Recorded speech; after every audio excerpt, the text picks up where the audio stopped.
Canadian Prime Minister Justin Trudeau facing his fifth ethics investigation involving his cabinet in less than 4 years as Prime Minister. It's the fifth time that he's being investigated over these similar scandals or people from his cabinet.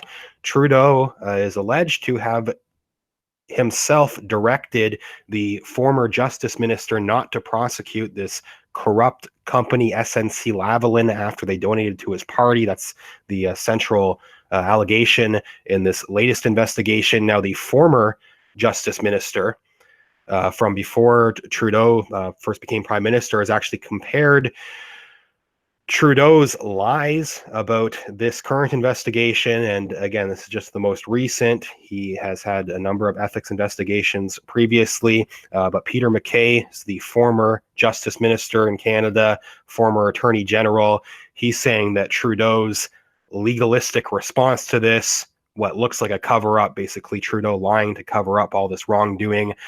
Peter MacKay, former justice minister of Canada, is saying that it reminds him of Bill Clinton, former U.S. President Bill Clinton, the way that he has lied and used these sorts of legalistic kinds of loopholes to try to get out of trouble. Interesting comparison they're making there. Now, one of the central things people had questions about yesterday, this current scandal has been developing for over a week now, at least publicly. But Trudeau had made some interesting statements, and even the mainstream media were suspicious that Trudeau seemed to be speaking for another more recent, now former justice minister. This was when Trudeau first became prime minister. He assigned Jody Wilson-Raybould as justice minister in 2015. She was removed from that position. Now, it is said that Justin Trudeau told Wilson-Raybould not to go forward with charges against SNC Lavalin, this massively corrupt company, because of their friendship with Trudeau and the Liberal Party.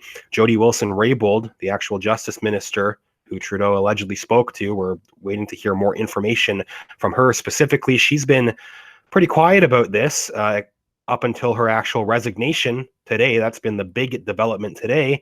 But taking into consideration what Trudeau said yesterday, it really seems to contradict what he was saying. And again, even the regular media was saying, isn't it odd that Trudeau seems to be speaking for the former justice minister? He's not letting her speak for herself. Trudeau's making comments for her, basically, yesterday. These are quotes from Justin Trudeau from yesterday saying that the report was false. But he admitted that he has since been reminded of a conversation with Wilson-Raybould on the matter. In that talk, Trudeau said he's speaking for her, basically. Trudeau saying, quote, "She confirmed for me a conversation we had this fall where I told her directly that any decisions on the matter involving the Director of Public Prosecutions were hers alone."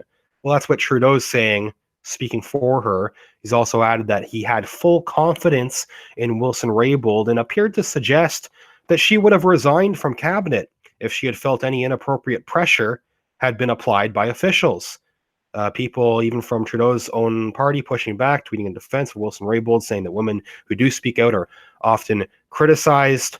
But the key, I guess one of the interesting parts of what Trudeau was saying yesterday is saying, well, clearly I'm innocent and there was no pressure because she's still in the cabinet. Wouldn't she have resigned if there was a problem? Well, today she's resigned. She hadn't said anything. Trudeau said Trudeau basically implied she's going to stay on my cabinet. There's no problem. We're basically going to gloss over all of this. And her resignation today definitely seems to contradict Trudeau's attempts at a cover-up from yesterday. You have other people straight out calling for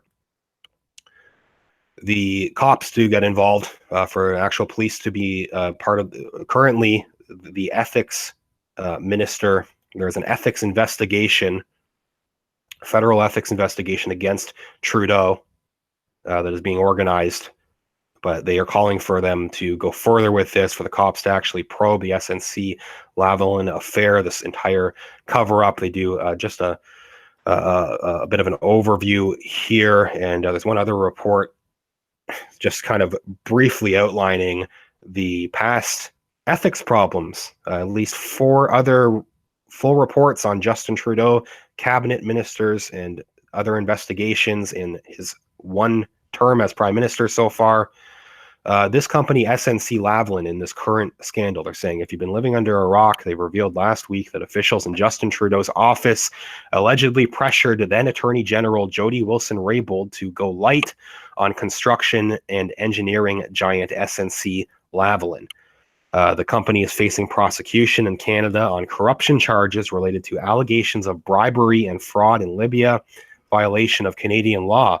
Allegation against Trudeau's prime minister's office is that they forced her to make the director of the Public Prosecution Service of Canada to sign a remediation agreement and help the firm avoid jail time. This is after the firm gave money to Trudeau's party. So it's a favor. Basically, they gave what was essentially a bribe beforehand to get out of trouble. That's the allegation. Essentially, the Prime Minister's office is accused of trying to get a good friend off on a corruption charge by interfering with the prosecution. That kind of obstruction can get you 10 years in jail. This is another comment, again, from Peter MacKay, the former Justice Minister. This is before Jody Wilson-Raybould and her resignation, but he was the one that was comparing Justin Trudeau's lying about this, his cover-ups. He's comparing it to former U.S. President Bill Clinton. He's also another comment that he's had on this scandal. He said, when I was prosecuting cases, if a politician had ever called me up, I would have put down the phone and called the police, former Attorney General and Crown Prosecutor Peter MacKay told on Sunday. That's a couple days after. This is the actual comments that he said where he specifically mentions Clinton, just to give the exact quote that he gave talking about that. He says, this article opens saying Justin Trudeau's response to questions about whether or not he or anyone in his office tried to influence former Attorney General to abandon prosecution against SNC-Lavalin reminds Peter MacKay of another politician, Bill Clinton. I thought the words of the Prime Minister were very lawyer-like. That's what MacKay said in an interview. He said, quote, it was almost reminiscent of Bill Clinton. The fact that the current Justice Minister used almost identical words in the House of Commons makes it sound like the Prime Minister and the Justice Minister have been advised by a lawyer on how to respond. Prime Minister Justin Trudeau has maintained that the allegations from the report are false. Neither the current nor the previous Attorney General was ever directed by me. It's the specific wording that Justin Trudeau uses.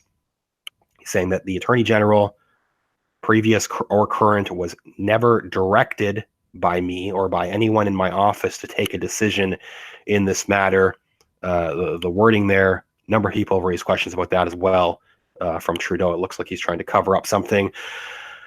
Past Trudeau government ethics problems. In his one term, we've had the Trudeau report. This is one that I've talked about on this channel before. His trip, this weird trip that he took to Aga Khan, his friend the Aga Khan, his luxurious private island. There was a report on Trudeau's trip to Bell Island. That's the private island owned by the Aga Khan.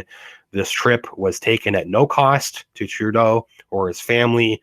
There were also gifts exchanged. They explained in other articles at the time. It's going back over a year now, this other scandal. This made Trudeau the first prime minister to break ethics laws or to be proven to have done so.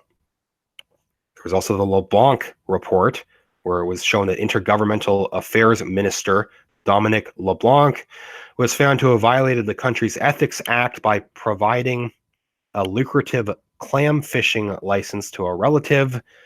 The Philpott report, while Health Minister, another member of Trudeau's team, was investigated for using the services of a supporter to bill taxpayers for higher than average rates for limo services while she was in Toronto.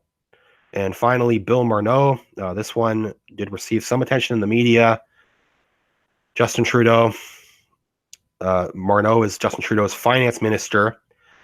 He had to restate his ethics disclosure statement to the ethics commissioner after he apparently forgot that he owned a mansion in the south of France.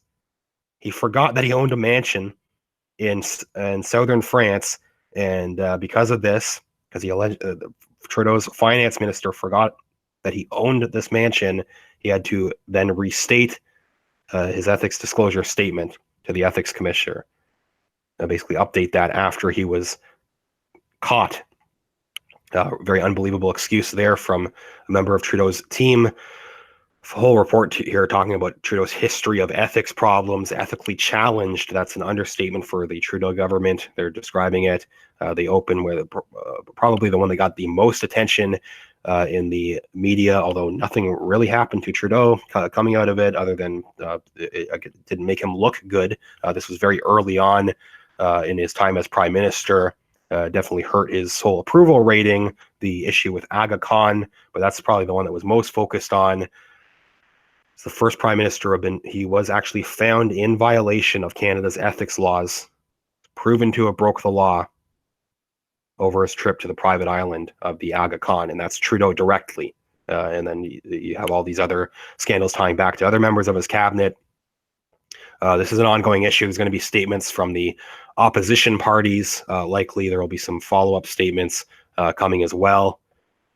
And we'll see if there's any actual other statements from Jody Wilson-Raybould following her resignation. But just the fact that she did resign really does contradict everything that Trudeau was saying yesterday, especially the fact that he was saying that his main claim to innocence is the fact that she hasn't resigned. Well, now she has, so that's definitely changed things.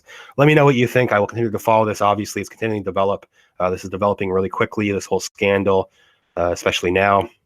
The news today, Jody Wilson-Raybould has resigned. I do have links to my Patreon account in the video description, patreon.com/realityreader. You can support the channel over there. Thanks everybody that has donated. Even $1 or $2 makes a huge difference. Helps me keep talking about these issues. I also have a PayPal link. You can support the channel directly, paypal.me/realityreader.